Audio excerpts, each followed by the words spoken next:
banyak orang Kristen yang sudah mengenal Tuhan tetapi hidupnya nggak bahagia karena tidak mau melakukan firman, hanya menjadi pendengar yang baik. Puluhan tahun jadi Kristen, hidupnya nggak pernah berubah. Bagaimana bisa berbahagia? Amin.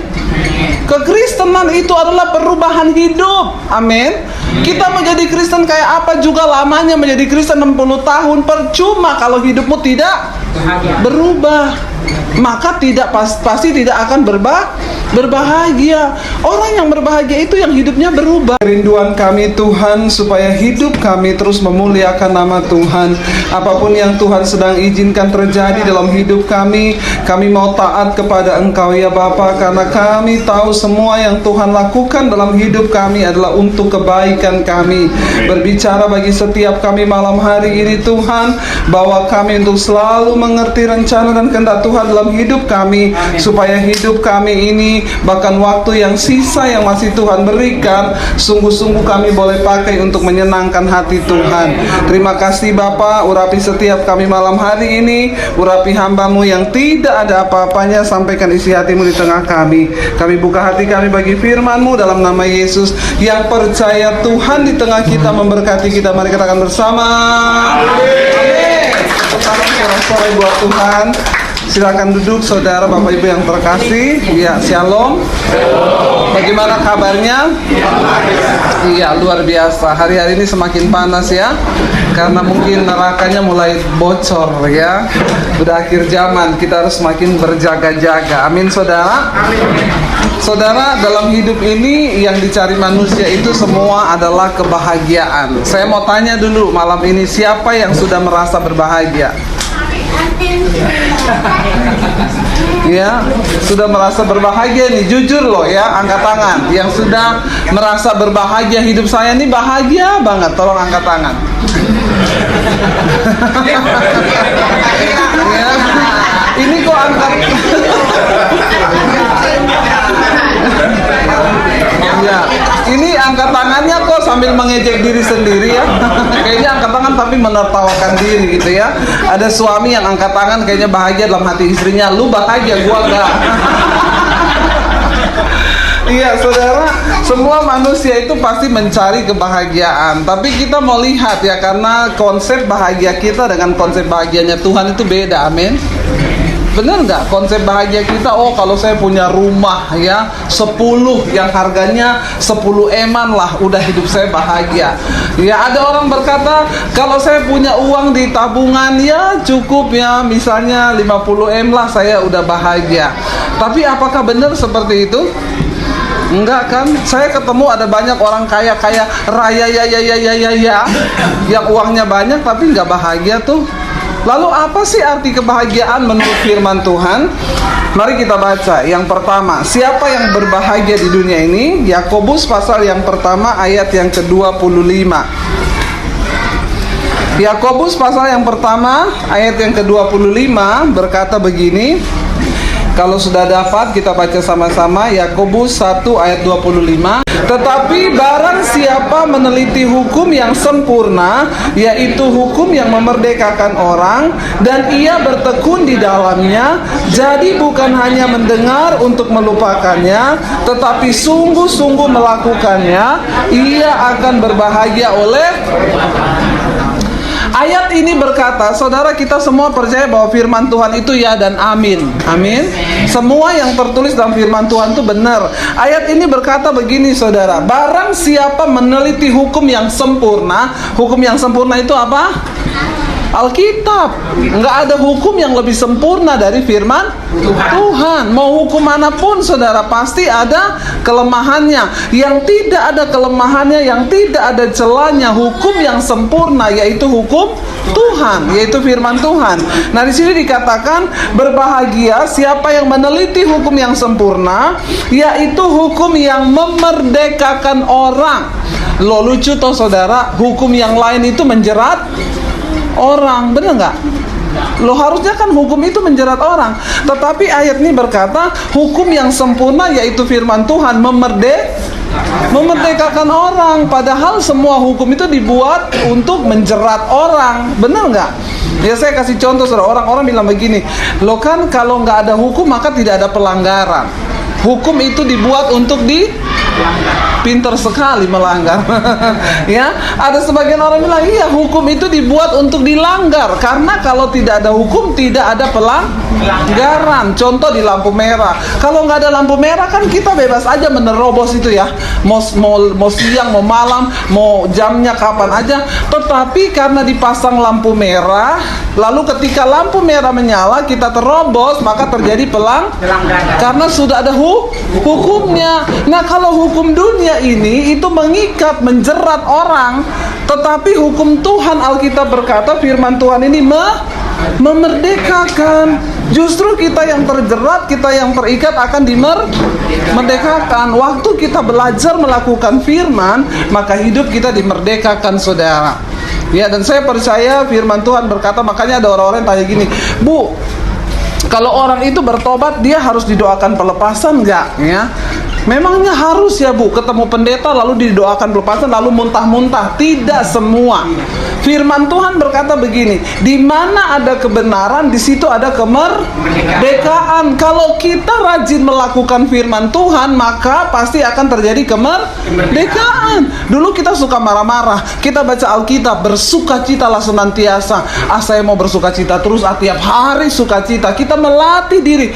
Itu saudara, untuk kita bisa bersukacita, kita nggak bisa cuma di kamar gini, bersukacita, Tuhan bersukacita. Enggak, perlu bayar harga, perlu latihan. Dan bukan berarti ketika kita minta sukacita terus enak, semua orang baik sama kita, semuanya bikin kita ketawa. Enggak, waktu engkau mau bersukacita, maka engkau ketemu dengan orang yang bikin engkau marah.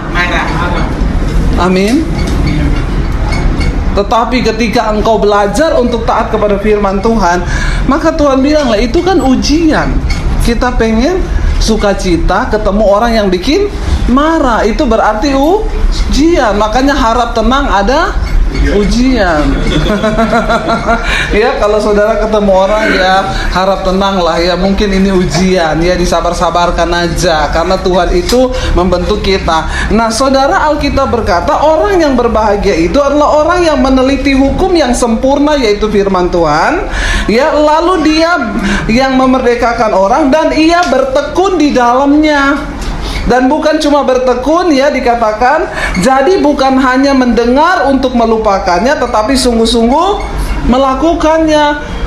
Berarti ayat ini buat siapa saudara? Buat semua orang yang percaya. Tapi saya mau tanya, orang Kristen semua hidupnya udah bahagia belum? Kenapa? Karena cuma mendengar tapi tidak mau bertobat nggak? Enggak. Saya baptis ulang loh. Saya rendam agak lama 10 menit, ya, supaya begitu buka mata langsung di rumah Bapa di sorga. Loh saudara, kenapa sih banyak orang Kristen yang sudah mengenal Tuhan tetapi hidupnya nggak bahagia? Karena tidak mau melakukan firman, hanya menjadi pendengar yang baik. Puluhan tahun jadi Kristen, hidupnya nggak pernah berubah. Bagaimana bisa berbahagia? Amin. Kekristenan itu adalah perubahan hidup. Amin. Kita menjadi Kristen kayak apa juga lamanya menjadi Kristen 60 tahun, percuma kalau hidupmu tidak berubah. Maka pasti tidak akan berbahagia. Orang yang berbahagia itu yang hidupnya berubah. Yang merasa sudah berubah. Coba, yang datang suami istri, boleh tanya deh sama suaminya, yang istrinya tanya sama suami tanya sama istri, tanyanya gini, saya udah berubah apa belum? Coba tanya, jawab yang jujur, ya, sambil tatap matanya. Ya, loh saudara, berubah, coba tanya, bener nggak? Siapa yang tahu kita berubah? Orang yang paling dekat dengan kita, ya suami kita, ya istri kita. Saya selalu tanya loh sama suami saya udah berubah belum? Dia bilang iya udah, tambah gendut. Enggak, bukan itu ya. Dia selalu ngomong kamu berubah banyak daripada yang dulu. Loh iya saudara, kenapa? Karena rumah tangga itu tempat kita diproses. Waktu ketemu memang pertama cinta, apa-apa cinta, bener nggak? Ya, pertama ketemu wah cinta, ya, bener nggak ya? Dulu waktu pacaran naik motor, istrinya pacarnya ngomong, dingin peluk abang dong. Betul nggak? Waktu udah nikah lama, dingin Pak. Makanya tadi nggak usah ikut. Iya enggak? Ya, nah itu saudara ya, memang sudah berubah ya. Nah ketika kita memasuki usia pernikahan di atas 5 tahun, itu bukan cinta lagi. Jangan bangun rumah tangga di atas dasar cinta, karena cinta itu pret. Bener nggak? Ya, bener. Tapi kita harus mulai membangun kasih. Kenapa? Karena cinta itu hanya menuntut. Kalau yang dituntut sudah tidak ada, maka cinta juga habis. Tetapi kasih itu cenderung mau berkorban, memberi tanpa menuntut. Amin, saudara. Nah, untuk melakukan kasih itu kita perlu belajar firman Tuhan. Gak gampang memang, tapi ketika kita mau belajar, maka Tuhan pasti memberi kita kekuatan. Ya, nggak ada saudara orang di atas 5 tahun tuh bertahan pernikahan karena cinta lagi, pret itu. Ya, nggak ada ya. Waktu kita udah mulai masuk di proses ya, kita mulai masuk proses itu penyatuan karakter ya, untuk mengerti, saling memahami karakter itu nggak bisa pakai cinta, tapi pakai kasih. Nah, orang yang cuma membangun dengan cinta banyak yang bubar di tengah jalan. Tetapi ketika kita memakai kasih, saudara, maka kita tahu, oh kasih itu berkorban, oh kasih itu rela melakukan segala sesuatu. Saya dulu waktu berumah tangga pertama kali ya, mulai pernikahan 1 tahun 2 tahun tuh masih cinta, saudara ya. Pokoknya pengen membahagiakan suami, melakukan semuanya dengan apa yang dia mau, pokoknya ya.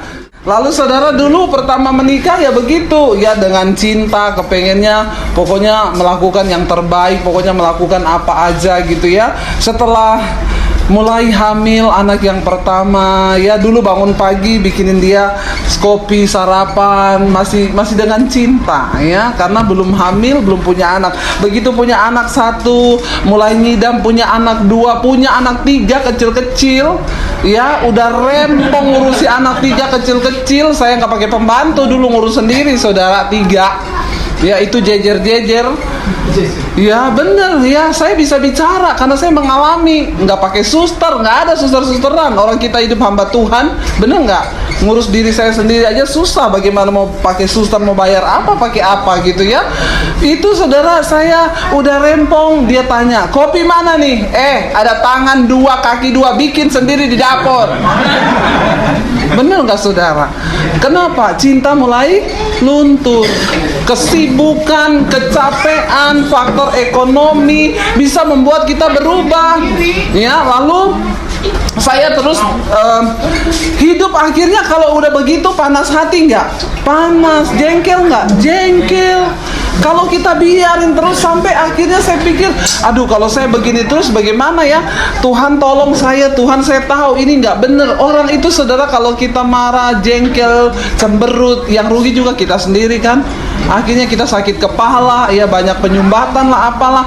Lalu saya mulai berdoa, saya temukan satu ayat firman Tuhan yang berkata begini, semua yang kau lakukan untuk sesamamu manusia, lakukanlah seolah-olah itu untuk Tuhan dan bukan untuk manusia. Wah, saya terpukul dengan ayat itu. Saya harus belajar melakukan semua untuk Tuhan ternyata. Jadi waktu saya lagi capek, suami saya bilang, "Say kopi." Saya ke dapur saudara, saya ambil gelas, saya kasih kopi, saya kasih creamer, saya aduk untuk Tuhan. Ya, padahal kadang ya jengkel, tapi harus belajar melatih diri untuk dimerdekakan karena hukum yang sempurna yang kita mau lakukan. Akhirnya saya mulai coba. Ya, lalu saudara, tadinya kita ribut, berantem. Saya bilang sama suami saya, kamu tahu nggak papi saya itu kepala kantor loh.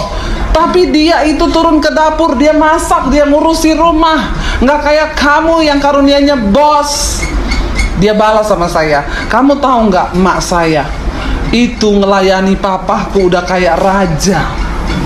Nggak pernah mengeluh mak saya. Bapak saya cuma ngomong, nasi, datang nasi, kopi, datang kopi, ya. Buah, datang buah. Lalu saya bilang sama dia, ya sudah kita nikahkan aja papiku sama makmu. Biar rumah tangga mereka menjadi rumah tangga yang harmonis. Apakah seperti itu? Enggak. Kita semua diberikan Tuhan pasangan masing-masing. Nah kalau kita cuma saling menuntut, kita tiap hari adanya ribut, marah, ya makanya banyak yang bercerai, saudara. Kenapa? Karena kita nggak pernah mengerti kebenaran firman Tuhan. Lalu akhirnya saudara, saya mulai belajar itu. Waktu saya dapat ayat itu, saya mulai belajar lakukan segala sesuatu untuk Tuhan. Ketika saya belajar melakukannya, saya jadi nggak marah-marah, hidup damai sejahtera. Saya tidak menuntut suami, dia juga akhirnya damai, rumah tangga kita diberkati, anak-anak juga nggak kena sasaran. Kenapa? Karena orang marah itu berjangkit loh, bener nggak? Suami dari kantor misalnya dimarahin bosnya, memang dasar kamu ya, udah kerja kayak begini, gini. Dia pulang, istrinya tanya, Pak gimana kerja hari ini? Memang kamu tuh dasar istri yang gini. Ya istrinya bingung, kenapa suami saya gini? Anaknya datang, Ma minta uang, makanya kamu itu gini. Akan itu turun terus, transfer ya. Anaknya bingung, ada kucing datang, diracun saudara. Kucingnya mati. Kenapa? Karena amarah itu berjangkit. Yuk kita belajar yuk. Orang yang berbahagia itu orang yang mau melakukan firman Tuhan. Kenapa banyak orang gak bahagia? Karena tidak mau melakukan firman Tuhan. Di tempat ini berapa banyak yang mau melakukan firman? Percayalah, orang yang berbahagia itu bukan orang kaya. Ya, jangan berpikir oh dia kan bahagia bukan karena kaya, mobilnya bagus, rumahnya bagus. Siapa ngomong? Saya banyak ketemu orang kaya saudara, yang hari-hari ini mereka juga tidak bisa berbuat apa-apa, kaya banget. Ya istri kena kanker, terbaring di rumah sakit, tidak berdaya. Hidup ini semua misteri. Kalau Tuhan kasih kita hari ini seperti ini, bersyukurlah. Hidup ini jangan suka menilai orang lain. Ya kayaknya enak ya dia jadi orang kaya, ya uangnya miliaran. Saudara, kita sama orang kaya itu cuma bedanya di nol, tapi cekot-cekotnya sama, amin. No, bener nggak? Buat saya mungkin ya uang 1 juta udah berat. Ya buat Pak Keng Leong 10 miliar berat. Bedanya di mana? Nah, tahu kan? Sebenarnya nol itu nggak ada artinya kan? Iya. Nah, tapi kan bisa memperbudak hidup manusia. Coba. Lo buat saya 10 juta cekot-cekot, buat Pak Keng Leong 10 miliar cekot-cekot. Cekot-cekotnya sama nggak? Sama. Jadi apa yang mau kita iriin, bener nggak? Iya sama. Ya orang itu kalau sukanya iri hati bikin hidup nggak bahagia, ya. Karena lihat tetangga mobil baru jengkel, lihat tetangga kulkas baru jengkel, lihat tetangga beli sofa baru jengkel. Ya, Pak saya juga mau beli kulkas baru. Kenapa itu tetangga soalnya kulkasnya baru? Suaminya dipelorotin supaya suruh utang. Ya, akhirnya tetangganya istri baru. Dia diam saja, suaminya bilang nggak ganti. Itu sebelah baru loh. Maksud lo? Jadi saudara, kalau hidup ini suka iri lihat orang. Kemarin tuh yang diberita di koran tuh ya, waktu hari lebaran. Bayangkan loh, ada mobilnya tetangga baru beli mobil baru lebaran, dibakar coba karena iri hati. Kebangetan nggak? Orang kayak begini nih nggak bahagia kan? Orang itu bisa bahagia kalau kita lihat orang lain diberkati. Puji Tuhannya dia diberkati. Bahagia nggak kita? Bahagia. Ya coba saudara, turutlah berbahagia dengan kebahagiaan orang lain. Tapi roh di akhir zaman itu gini, susah lihat orang seneng lihat orang susah. Nah itu itu namanya roh sirik ya. Mari kita buang segala iri hati dan kedengkian dan kesirikan dari hidup kita, amin. Supaya kita bahagia. Ya orang mau kayak apapun ya, hidup kita ini. Makanya jangan suka bandingkan diri kita dengan orang lain. Kayaknya enak ya, naiknya mobilnya mewah. Belum tentu. Naik mobil mewah pikir utang banyak juga stres. Mending naik motor tapi nggak ada utang. Amin atau amin? Amin. Ya, kalau saya pilih naik mobil dan nggak ada utang. Yang kedua saudara, siapa orang yang berbahagia? Jadi ingat ya, belajar untuk terus melakukan firman, karena orang yang melakukan firman itu orang yang berbahagia. Yang kedua, mari kita buka sama-sama di dalam kitab Ayub. Ayub 5 ayat yang ke-17 ya. Ayub 5 ayat yang ke-17 berkata begini. Kita baca sama-sama kalau udah dapat Ayub 5 ayat 17. 1, 2, 3. Sesungguhnya berbahagialah manusia yang ditegur Allah, sebab itu janganlah engkau menolak didikan yang maha kuasa. Yang ayat ini berkata berbahagialah manusia yang ditegur Allah. Kalau lagi ditegur Allah itu enak atau tidak? Ya, enggak, namanya juga ditegur, enggak enak. Sakit, menderita, tapi Tuhan mencegah kita untuk melakukan kesalahan yang lebih besar di kemudian hari. Ya, sering kali Tuhan menegur kita supaya kita berbalik, supaya kita bertobat, supaya kita kembali kepada jalannya Tuhan. Karena begitu hidup kita melenceng sedikit, orang yang dikasihi Tuhan, Alkitab berkata begini, berbahagialah orang yang kutegur dan kuhajar, karena mereka lah yang aku anggap sebagai anak-anak Allah. Saudara, kita punya anak, kita tegur nggak? Di sini ada yang suka menghajar anak nggak? Kalau anaknya salah, kita tegur, kita pukul nggak? Ditegur aja, nggak pernah dicubit, dijewer, iya, ya, dipukul pantatnya pakai kayu, iya, ya. Alkitab bilang begini, didik anakmu dengan rotan, tetapi jangan inginkan kematiannya. Ya, kenapa? Supaya di saat hari tuamu, anakmu tidak menyusahkan engkau. Ada banyak orang Kristen yang anaknya menyusahkan dia di hari tua. Kenapa? Karena dari kecil tidak pernah dididik. Jadi ibu-ibu yang punya anak kecil di sini saya mau bilang, ajar anakmu selama dia masih bisa dididik. Kenapa? Karena ada saatnya anak sudah tidak lagi bisa dididik. Benar. Saya dulu ada rotan, saya taruh di ujung pintu gitu ya, di pot bunga. Anak saya bilang, kamu mandinya jam 5 ya. Kalau dia nggak mandi jam 5, mandinya jam 6. Saya ambil itu rotan, saya pukul di pantatnya dia. Dia bilang, mami kenapa aku dipukul? Baca kitab Amsal sini. Malam-malam saya bacain mereka kitab Amsal. Ya, punggung orang bebal meminta pukulan. Dia tanya, orang bebal itu orang yang gimana, mam? Orang yang sudah tahu yang baik tapi nggak mau melakukan, itu namanya orang bebal. Udah ngerti kebenaran tapi tidak mau melakukan. Kayak kamu ini, ngerti mandi harus jam 5, mandinya jam 6. Berarti kamu orang bebal. Jadi kalau mami pukul kamu, itu bukan karena mami pengen mukul, tapi punggungmu yang minta memukul. Pukul dong, pukul dong, pukul dong. Jadi dipukul. Kasih mereka pengertian. Ya, tapi jangan hindarkan mereka dari rotan. Ini yang oma-oma, opa-opa ini bahaya nih. Kalau udah punya cucu, ya, orang tuanya ngajar, lari ke oma, lari ke opa. Opa dan oma ini bikin rusak cucu ini. Kenapa? Karena jangan dong. Masa anak dipukul, masa anak diajar, apalagi kalau diginepin di rumahnya opa oma, udah nggak pernah ada didikan. Berbahaya. Ya, anak kita itu harus dididik sejak kecil supaya mereka tahu mana yang baik, mana yang tidak. Alkitab bilang, bapak itu menghajar orang yang dianggap sebagai anak. Justru kalau hidup kita nggak pernah ada masalah, bertanyalah, kok nggak pernah ada masalah, kenapa ya? Bahaya, saudara.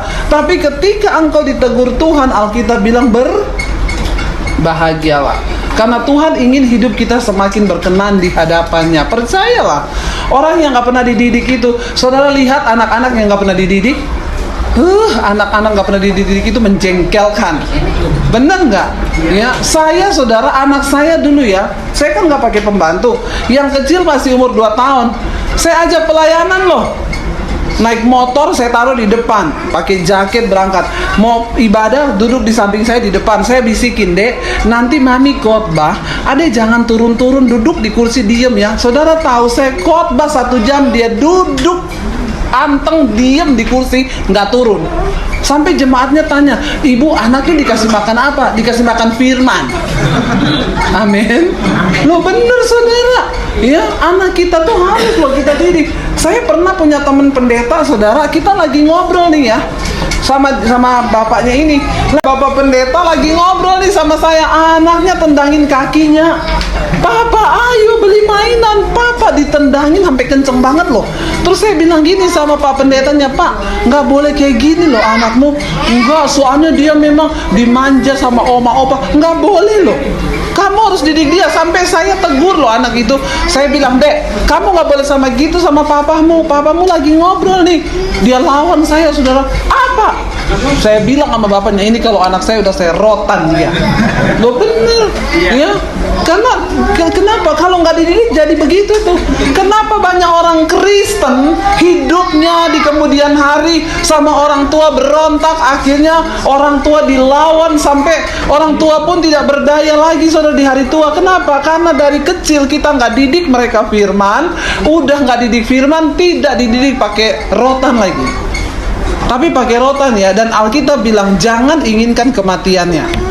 Didik dia, tapi jangan yang inginkan Anda mukul sambil ngomong mati kau. Nggak boleh saudara, itu Anda mengutuk ya.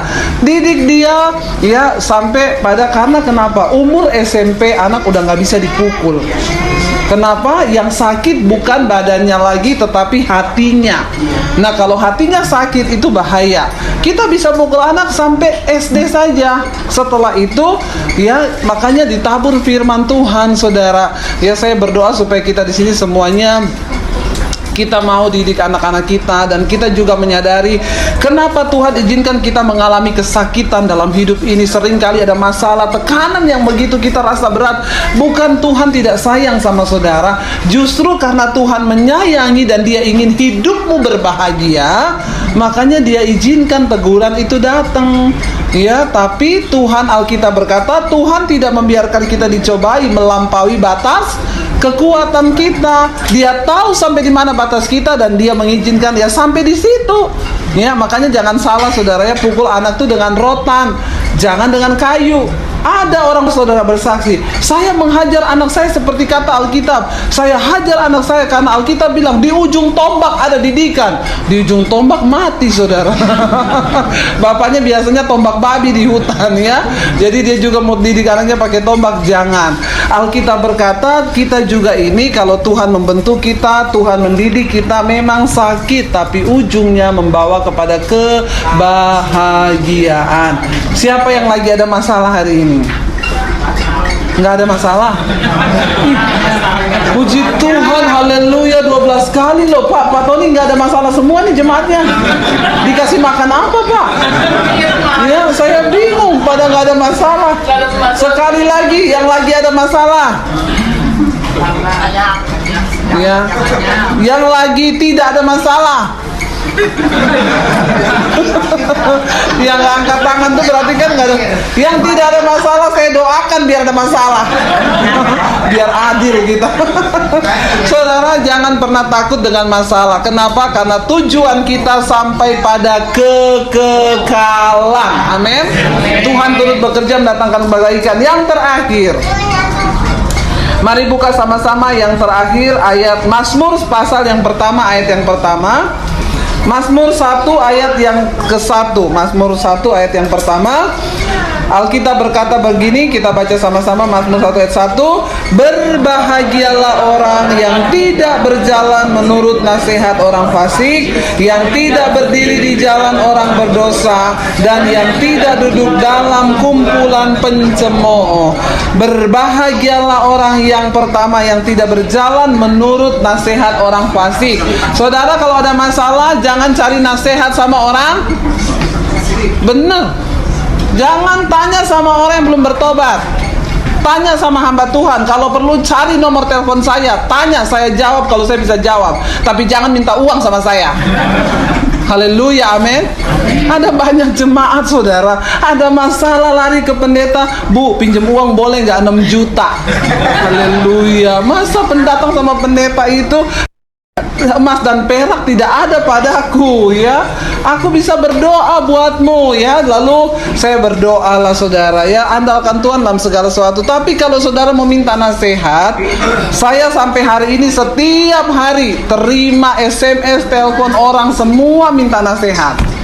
Saudara, sekarang saya layani orang bukan cuma dari Indonesia, dari Amerika, dari Hong Kong, dari Singapura, dari Malaysia, dari seluruh penjuru dunia. Kenapa? Karena orang butuh hari-hari ini, bener nggak? Kalau bukan pendeta lagi yang mau kasih nomor telepon, siapa coba saudara?